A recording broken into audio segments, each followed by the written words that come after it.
মাইরা মনে রেখো, ভক্ত যদি ডাকার মতো ডাকতে পারে ভগবানও তার দাস হতে পারে।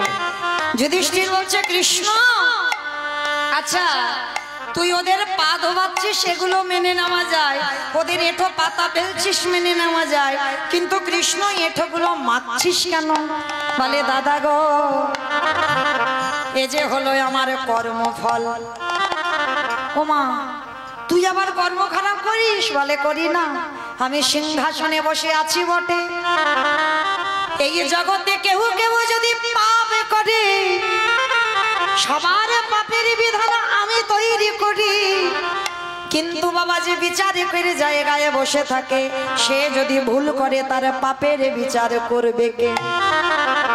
ভগবান বললেন আমার বিচার কাউকে করতে লাগে না, আমার বিচার আমি নিজে নিজে করে দিই।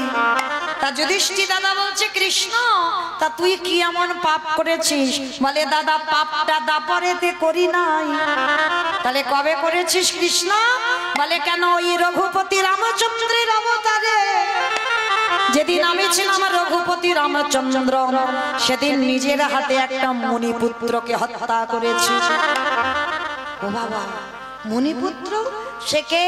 বলে জানো দাদা, যার নাম হচ্ছে বিশ্ব সবার মুনির ছেলে, যার নাম রাবণ রাজা। রাবণ রাজাকে নিজের হাতে হত্যা করেছি অকাল বোধন দুর্গা পূজা করে। মানে আমি চালাকি করে রাবণকে মেরেছি, আর তাতে কি হয়েছে জানো? রামচন্দ্র বলছে আমার সর্বশরীরটা পাপী হয়ে গেল। ভাবতে পারছেন না, রাবণের মতো দুরাচারকে মেরে নাকি রামচন্দ্রের পাপ হয়েছে। এইটা হাসির কথা হলো না? কে কমাইডা, রাবণ কি ভালো লোক ছিল? তাহলে রাবণের মতো যদি দুষ্ট লোক তাকে যদি মারা যায় আর তাকে মেরে বাবা কি হবে? কোনোদিন পাপ হয়? বলে না। জগতে যারা জানে না বোঝে না তারাই বলে রাবণ খারাপ। কি কমাইরা, রাবণের একটা কথা তো আপনারা বলেন, কি বলেন? রাবণের একটা কথা বলেন না, তুই হলি ঘরশত্রু বিভীষণ। কি মাইরা বলেন তো, তুই হলি ঘরশত্রু বিভীষণ, আমার খাবি আমার পড়বি আর আমার ঘরের গল্পগুলো লোকের কাছে বলে বেড়াবি। কি মা বলি না আমরা, তুই হলি ঘরশত্রু বিভীষণ, আমার ঘরের গল্পগুলো সব লোকের কাছে বলে বলে বেড়াচ্ছিস। এগুলো আপনারা বলেন না, আমরাও বলি না। তাহলে বলেছিল কে? রাবণ তার ভাই বিভীষণকে বলেছিল। কবে জানো? যেদিন বাবা ঘোষণা করেছিল রাজ্যে যে রাম নাম করা হবে না, আর যে রাম নাম বলবে তাকে মৃত্যুদণ্ড দেওয়া হবে। কিন্তু মায়েরা, তারই ভাই রাতের অন্ধকারে দরজা বন্ধ করে রাম রাম রাম রাম বলে কাঁদে। হঠাৎ একদিন রাবণের কানে সংবাদটা গেল তার ভাই রাম বলে কাঁদছে। আর যেই সংবাদটা পেয়েছে, রাবণ রাজা পাগলের মতো ঊর্ধ্বশ্বাসে, বিশাল বড় চেহারা তো, ঊর্ধ্বশ্বাসে ছুটে এসেছে। কান পেতে শুনছে যে সত্যি ভাই তো রাম রাম বলে কাঁদছে। কিছু না বলে মা লাথি মেরে দরজাটা ভেঙে দিয়েছে। আর যেই না ভেঙে দিল মা, দেখে না নিরজনে বসে বসে রামের প্রতিচ্ছবিটা নিয়ে বিভীষণ কাঁদছে।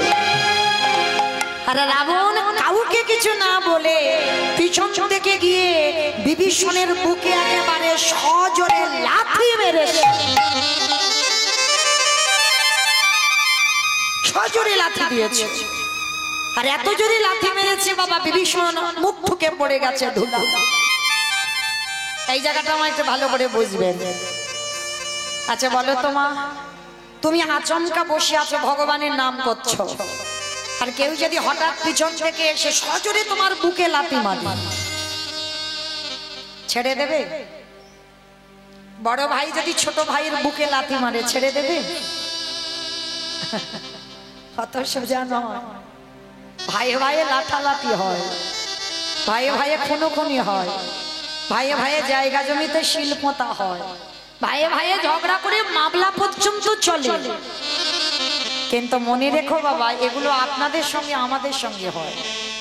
রাবণ বিভীষণ এরা এমন ভাই নয়, একেবারে আলাদা। যেই না লাঠিটা মেরে ফেলে দিল, কেমন ভাই আর কেমন দাদা দেখো। এই জায়গাটা একটু আস্বাদন করবেন বাবা, যারা আমরা ভাইয়ে ভাইয়ে লাঠালাঠি করি, মারামারি করি, পেটাপেটি করি। তাদের উদ্দেশ্যে নিবেদন। রাবণ শিক্ষা দিয়েছে, বিভীষণ শিক্ষা দিয়েছে, ভাই কেমন হওয়া উচিত, দাদা কেমন হওয়া উচিত। ধুলাই লাথি মেরে ফেলে দিল। আর মনে রাখবেন বাবা, যারা ভক্ত মানুষ হয় তারা কোনোদিন ওই যে বললাম তৃণের মতো স্বভাব, তাদের মাথায় যদি লাথিও মেরে যাও মাথা তুলে একবারে প্রতিবাদ করবে না। এত জোরে রাবণে লাথি মারলো, ধুলা থেকে হামাগুড়ি দিয়ে উঠে রাবণের দুটো চরম ধরে বলছে, দাদা এই যে তুমি আমার বুকে লাথিটা দিয়েছো, তোমার দুটো পায়ে ব্যথা করছে না তো? দাদা গো,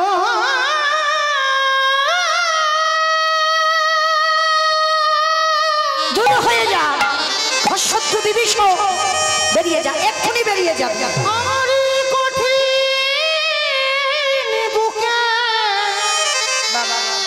বুকে লাথি মেরে তোমার কোমল চরণে কি, তোমার কোমল চরণে কি দাদা লাগে।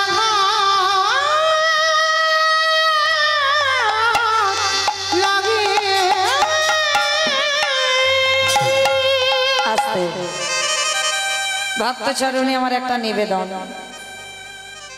আমার দিদি ভাইরা আসছে আপনাদের মতো ভক্ত চরণে একটু ভিক্ষার আঁচল নিয়ে।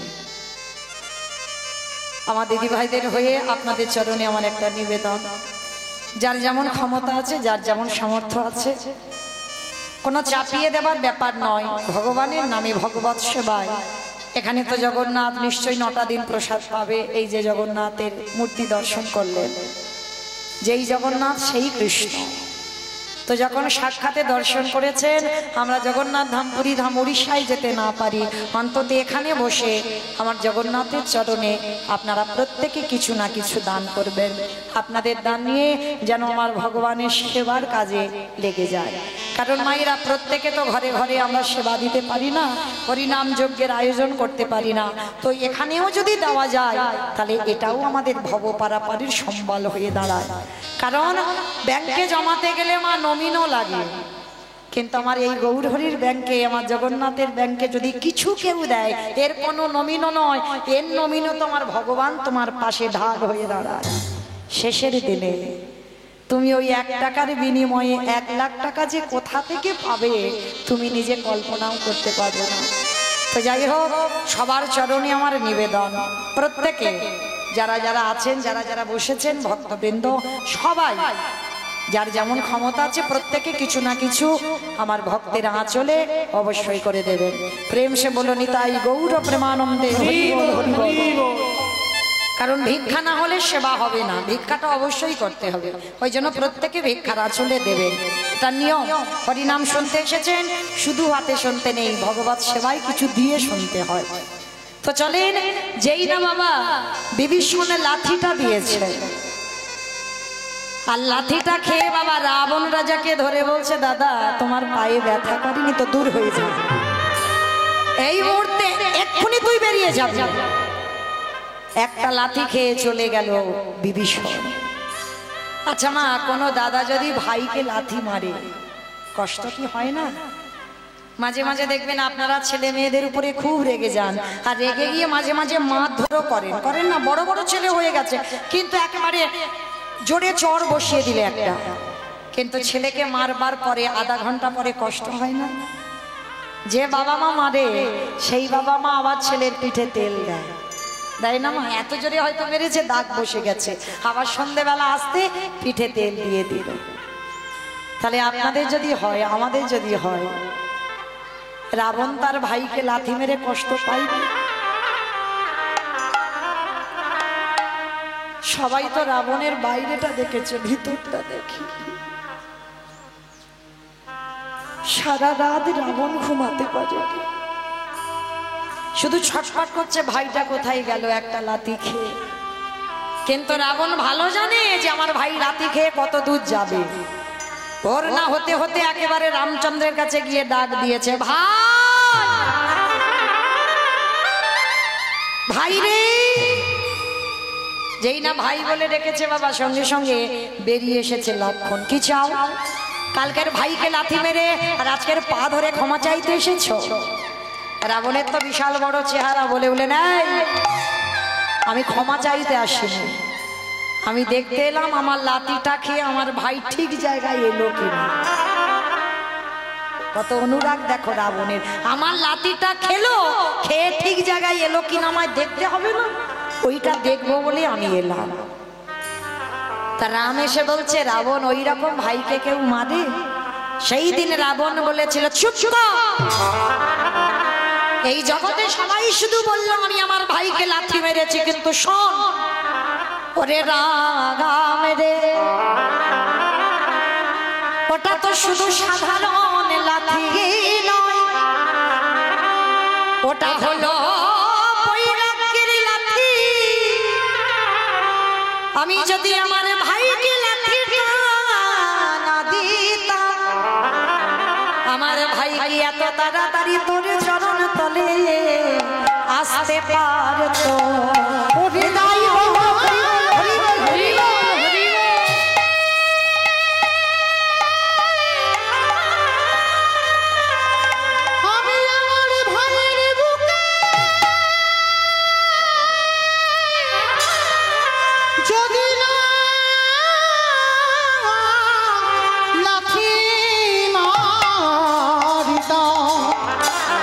তবে কি এত তাড়াতাড়ি আমার ভাই তোর চরণে আসিতে পারতো? এইবার যেই না বাবা আমার রাবণ রাজা বলছে, শোনো রাম, ওই লাঠিটা হলো বৈরাগ্যের লাঠি, আমি লাঠি মেরেছি বলে আমার ভাই তোমার চরণে এসেছে, আর এই লাঠিটা মেরে কলির জীবকে আমি একটা শিক্ষা দিলাম। ওরে কলির জ্ঞানন্ধজি, মাইরা তত্ত্বটা কি বুঝছো? সবাইকে একদিনে লাঠি ঝাঁটা খেতে হবে, কি মাইরা খেতে হবে না? আজ আমরা দাঁড়াতে পারছি, রোজগার করতে পারছি, দু হাত ভরে ব্যাগ ধরে বাজার করে সংসারে দিতে পারছ, চাকরির পেনশনের টাকা তুলে দাও, তাই সংসারে তোমায় ভালোবাসে, কদর যত্ন করে। কিন্তু যেদিনে তুমি আর মাটিতে দাঁড়াবার শক্তি থাকবে না, যেদিনে তোমার রোজগার করার ক্ষমতা থাকবে না, যেদিনে ব্যাগ ভর্তি বাজারে সংসারে দিতে পারবে না, যেদিনে তোমার দৃষ্টি শক্তি কমে যাবে, যেদিনে তোমার শ্রবণ শক্তি কমে যাবে, যেদিনে তুমি বলার শক্তি কমে যাবে, যেদিনে তোমার দেহের ইন্দ্রিয়গুলো শীতল হয়ে যাবে, যেদিন বিছানায় শুয়ে তুমি পায়খানা প্রস্রাব করবে, এই সংসার তোমাকে দোতলা থেকে নিচের তলায় নামাবে, বিছানা সজ্জা হবে, পায়খানা প্রস্রাব করবে, সংসারে তোমার একদিন ভালোবাসবে, দুদিন ভালোবাসবে, 3 দিন ভালোবাসবে, তারপরে লাঠি ঝাঁটা দেবে। রাবণ বলল, কলির জ্ঞানন্ধজি, শিশুকালে কৃষ্ণ ভজে কৃষ্ণ পাবার আসে, যৌবনকালে কৃষ্ণ ভজে আসে বানায় আসি, বৃদ্ধকালে কৃষ্ণ ভজে জমের তরাসি, সময় থাকতে যে জন গোবিন্দ চরণ ধরে তাকে আর সংসারে কোনোদিন লাঠি ঝাঁটা খেতে হয় না।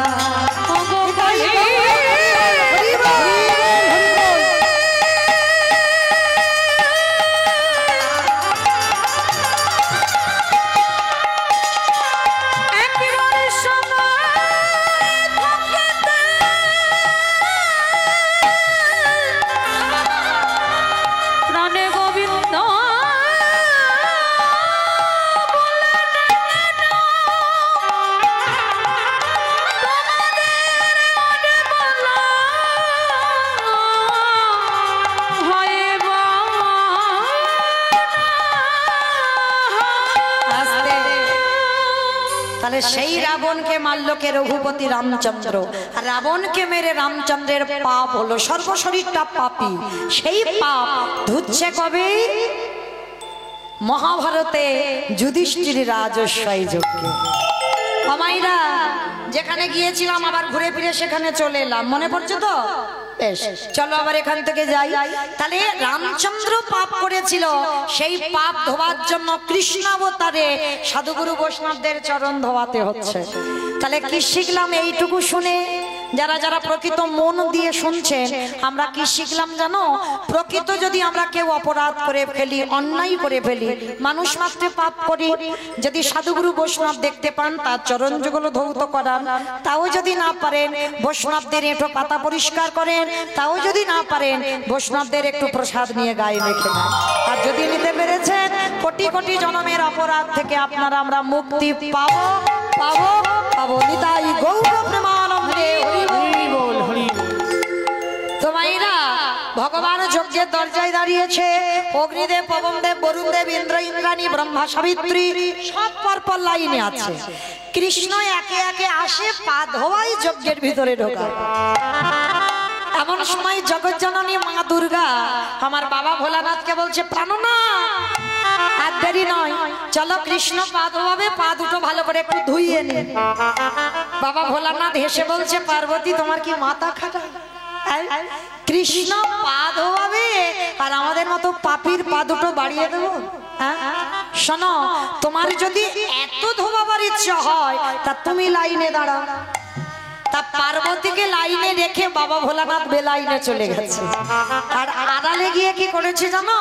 ভোলানাথ যাতে কৃষ্ণের চোখে ধুলো দিয়ে যজ্ঞে যাবে, ভোলানাথ আড়ালে গিয়ে একটা কুকুর হয়ে গেছে। ভোলানাথ পরম বৈষ্ণব একটা কুকুর হয়েছে, মনে মনে চিন্তা করছে এইবার কুকুরটা হয়েছে কৃষ্ণের চোখে ধুলো দিয়ে যজ্ঞে যাবে। তাই এবার কৃষ্ণ তো হেঁট হয়ে পা ধোবাচ্ছে, আর পিছন থেকে ভোলানাথ এক পা দুপা করে আসছে, কৃষ্ণের ওই পায়ের ফাঁক দিয়ে গলে যাবে। সবাইরা ভগবান তো চালাক কম নয়, ওর কি শুধু দেখছো বড় বড় গোল গোল ওই দুটো চোখ? ও দেখতে মনে হচ্ছে ওইটুকু ছেলে, কিন্তু ফোল্ডিং ছাতা। ফোল্ডিং ছাতা দেখেছো তো? দেখবেন বাবা গুছিয়ে নিলে ছোট মতো হয়ে যায়, কিন্তু খুলে দিলে বড় ছাতা। তা ও দেখতে ওইটুকু, কিন্তু ওইটুকু নয়। দেখতে মনে হচ্ছে গোল গোল দুটো চোখ, কিন্তু দুটো চোখ নয়। এই যে কে কীর্তন শুনছে, কে শুনছে না, কে হেসে যাচ্ছে, কে গল্প করছে, আর কে বসে বসে আমি কিচ্ছু দেখতে পাচ্ছি না, কিন্তু যে বাঁকা করে বাঁকা হাতে কি গো ধুলো দিতে পারবে? সময় মতো ঠিক খাতা কলমে হিসাব করে পৌঁছে দেবে বারবার। তাই এবার কি করেছে ভগবান মনে মনে করছে, দেখেছো বেটা আমার চোখে ধুলো দেবে, বলে দেখাচ্ছি মজা তোমার, দাঁড়াও। এইবার কুকুর হয়ে এক পা দুপা করে আসছে, পায়ের মাঝখানটা ফাঁকা মতো দেখেছে, আর সবে ভোলানাথ মাথাটাকে আর যেই না দিয়েছে, ভগবান কি করেছে হাঁটু দুটো নিয়ে কুকুরের কানের কাছে চেপে দিয়েছে। এইবার দেখ কেমন লাগে।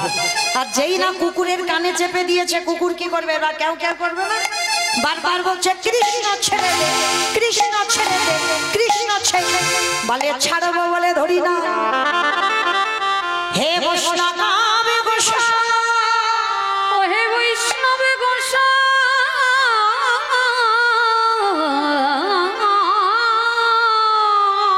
তোমার মতো বৈষ্ণবের দুটো পা ধোয়ালে বোধহয় কম হতো, তাই কৃপা করে করুণা করে আমার জন্য আরো এক্সট্রা দুটো জুড়ে দিয়েছো।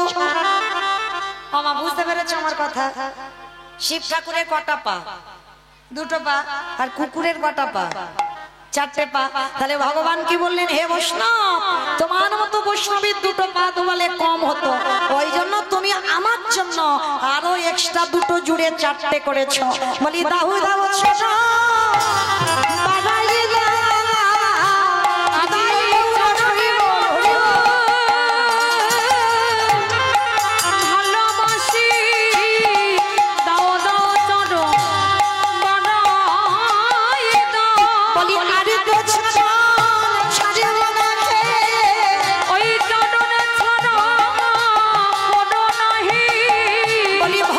চরণ আমি আমার হৃদয়ে ধরিলাম।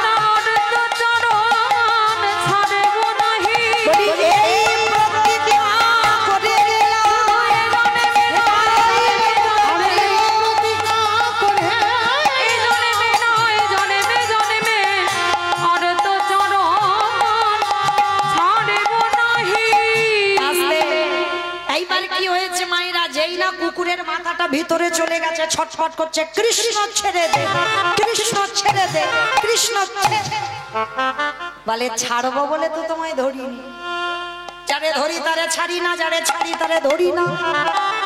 আজ যখন তোমায় পেয়েছে এবার ব্যবস্থা করব। এইবার সবাই তো দেখছে ভগবান একটা কুকুরকে নিয়ে মেতেছে, মোটা দড়ি নিয়ে কুকুরটাকে বেঁধেছে, কিন্তু বাঁধলে কি হবে, কুকুরের চারটে পা শুধু ছটফট করছে। ভগবান বলে এবার পায়ের ব্যবস্থা করতে হবে। এইবার কি করেছে, মোটা দড়ি নিয়ে কুকুরের চারটে পা বেঁধে দিয়েছে। আর যেই না কুকুরের চারটে পা বেঁধে দিল, আর কুকুর কিছু করতে পারে, শুধু নয়নে জলে কাঁদে, ওরে কৃষ্ণ রে আমি বড় অপরাধী রে, অপরাধী। আমি মানছি আমি ভুল করেছি, কিন্তু আমায় ক্ষমা করে দে, ছেড়ে দে। শুধু দেখে যাও, সেই ত্রেতা যুগ থেকে পাপী হয়ে আছি, যজ্ঞের কাজটা এইটা নিয়েছি শুধু তোমার জন্য। তোমার মতো বৈষ্ণবের পা না ধোয়ালে আমি যে রাম অবতারে রাবণকে মেরেছিলাম, সেই পাপ থেকে মুক্তি পাবো কি করে? এইবার কি করেছে ভগবান, সবার তো ঘটিতে করে পা ধোয়াচ্ছে, আর কুকুরের বেলা কি করেছে জানো, খালি বিলি নদী নালা পুকুরে ঘাটের জল নয়, বাহ্যিক জগতের কোনো জল নয়, কুকুরের চারটে চরণ কৃষ্ণ বুকে ধরে। তাহলে কোন জল দিল গো? কৃষ্ণই আমার চোখের জলে চরণ ধোয়াইল। হে বৈষ্ণবের কৃপা করো বলি, চোখের জলে চরণ ধোয়াইল। এইবার সেই ভোলানাথ যেই না ভগবানের চোখের জলটা কুকুরের পায়ে পড়ছে, কুকুর বলেছিল কৃষ্ণ আমি কথা দিলাম আগত কলিকালে আমি আর এই শিবরূপ হয়ে যাব না। কি গো মাইরা মনে পড়ছে, যেখান থেকে এসেছিলাম আবার সেখানে ফিরে গেলাম। তাহলে প্রশ্নটা কি ছিল, সত্যতে শিব, ত্রেতাতে শিব, দ্বাপরে শিব, কলিতে শিব নয়। সেই নয় কথাটা জানবার জন্য একটু রামায়ণ মহাভারতে যেতে হলো। তাহলে সেদিন ভগবানের চরণ ছুঁয়ে প্রতিজ্ঞা করলো বাবা ভোলানাথ, কৃষ্ণ এই যে তোর চোখের জল আজকের আমার চরণে পড়লো, কেউ জানুক না জানুক আমি জানি তুই কে আর আমি কে। আমি কথা দিলাম আগত কলিকালে আমি শিব হব না, আমি হব অদ্বৈত আচার্য গোসাই। আর শোন, তুই আমার কৃষ্ণ হবি না, তুই হবি আমার নদিয়ার নিমাই চা। আমি 12 বৎসরে তুলসী ভাসিয়ে তোকে ডাকবো, আমি তোরে থেকে 52 বছরের বড় হব। আর বড় হয়েও যেদিন আমার ডাকে তুই নবদ্বীপে নামবি, আমার আর তোরে যখন মুখোমুখি সাক্ষাৎ হবে, এই রাজস্বাই যজ্ঞে যেমন তোর চোখের জলে কুকুরের পায়ে পড়লো, এই কুকুর অদ্বৈত হয়ে যেদিন তোকে ডাকবে, তুই আর আমি যেদিন মুখোমুখি হব, ওরে এমনি করে চলো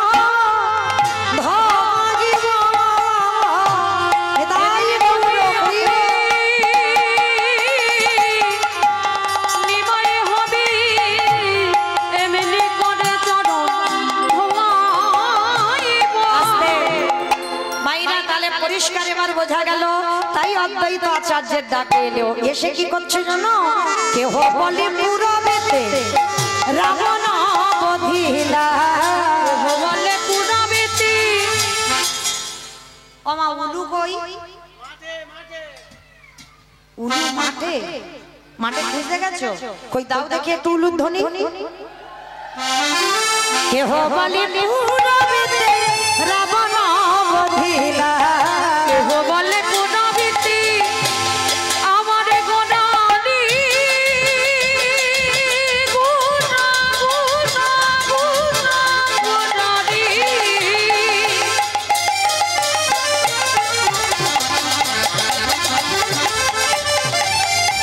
গোনা গোনা গোনা গোনানি, গোনা গোনানি।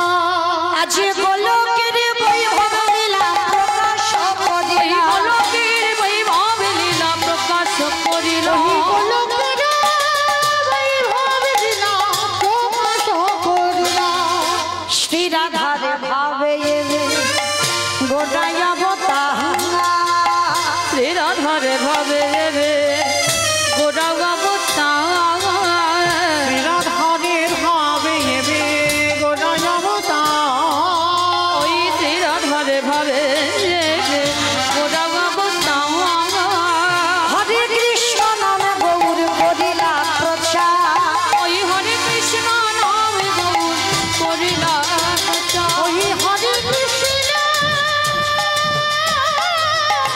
নাম গৌর করিলা প্রচার এইবারে লীলা প্রকাশ হলো এইবারে লীলা প্রকাশ হলো এইবারে লীলা প্রকাশ হলো এইবারে লীলা প্রকাশ হলো গোলকের বৈভবে লীলা প্রকাশ করিলা ওই গোলকের বৈভবে লীলা তাই গৌর হরি বাসুদেব ঘোষে কহে করি জোড়হা করি জোড়হা আজে সে গো সেই কৃষ্ণ সেই তো জগন্নাথ সেই তো জগন্নাথ আহা বাসুদেব ঘোষে কহে এইবারে লীলা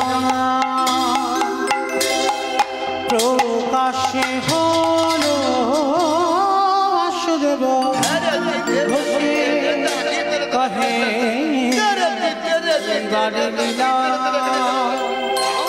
প্রকাশে হলো বাসুদেব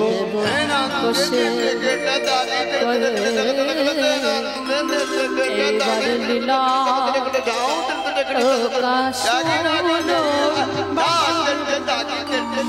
হলো কহে বারে লীলা প্রকাশ দেব গো সে কহে নিতাই গৌর প্রমানন্দে হরি বল হরি বল হরি বল ঘোষে কহে এইবার লীলা প্রকাশ হলো বাসুদেব ঘোষে কহে এইবারে লীলার প্রকাশ হলো বাসুদেব ঘোষে কহে জানি তাই চলুন আজকে আমরা সবাই এবার চলে যাব মধুমাস ধাম বৃন্দাবন ধাম তো মাইরা সবাই দেখি এতক্ষণ তো নবদ্বীপে ছিলাম কই একটু সবাই মিলে বলেন তো গৌর সুন্দরী কি ধ্বনিটা হলো কি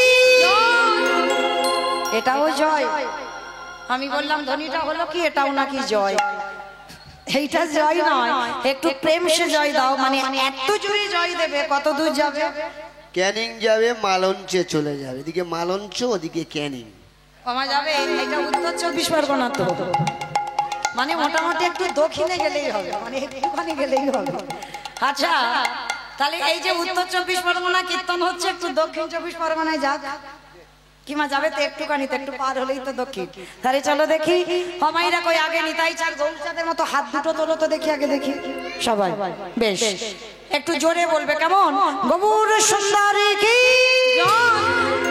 বেশ আচ্ছা যারা যারা ক্যামেরাগুলো করছো সারাক্ষণ তো শুধু আমারই দেখাচ্ছ কিন্তু আমার সঙ্গে সঙ্গে যাদের সহযোগিতায় কীর্তন ওদেরকে একটু দেখাও তখন তো বুঝতে পারবে যে কার হাত উঠেছিল আর কার হাত ওঠেনি কারণ এরা তো দুদিন পরেই কীর্তনগুলো ছাড়বে তখন দেখতে পাবে আমার সঙ্গে আপনাদেরও দেখা হয়ে যাবে কারণ বাড়ি বসেও আপনারা নিজেদেরকে দেখতে পাবেন কই দেখি তোলো দেখি হাত আর যারা ক্যামেরা করছো ওইদিকে একটু ঘোরাও বেশ দেবেন তো একটু ওইদিকে দাও কই ভাই নিতাই একটু ওইদিকে দেখাও তোমার গ্রামে বলে কথা তো একসঙ্গে সবাই প্রত্যেকে বলেন গৌর সুন্দরী কি নবদ্বীপ ধাম কি সচির নন্দন কি বিষ্ণু প্রিয়া কি ভক্তবৃন্দ কি হরিবাসন ধাম কি সাধু গুরু বৈষ্ণব কি আপন আপন গুরুচরণ কি কমিটি ভাই সব কি হরিনাম যজ্ঞ কি আজকের আনন্দ কি নিতাই গৌর প্রেমানন্দী বাহ মামা একটু বিয়ান হয়ে গেল তাই না তবে বেশ এইবার চলো দেখি একটা ভজন গাইতে গাইতে আমরা যাই বৃন্দাবন কি মাইনে একটা ভজন হবে তো চলো দেখি একটা ভজন হোক কই আগে একটু উলুর ধ্বনি দাও দেখি বেশ বৃন্দাবন ধাম আপার जपे जा राधे राधे ओ राधे अली मेरी सरकार जपे जा राधे राधे वृंदावन धाम पावन जपे जा राधे राधे राधे अलबेली सरकार भजे जा राधे राधे ओ राधे अली मेरी सरकार भजे जा राधे राधे वृंदावन धाम पावन भजे जा राधे राधे जपे जा राधे राधे भजे जा राधे राधे जपे जा राधे राधे भजे जा राधे राधे जपे जा राधे राधे भजे जा राधे राधे राधे आस्ते ও মাইনা আমি আর আমার সম্প্রদায় যাচ্ছি, আর কেউ যাচ্ছে না? সবাই যাচ্ছ?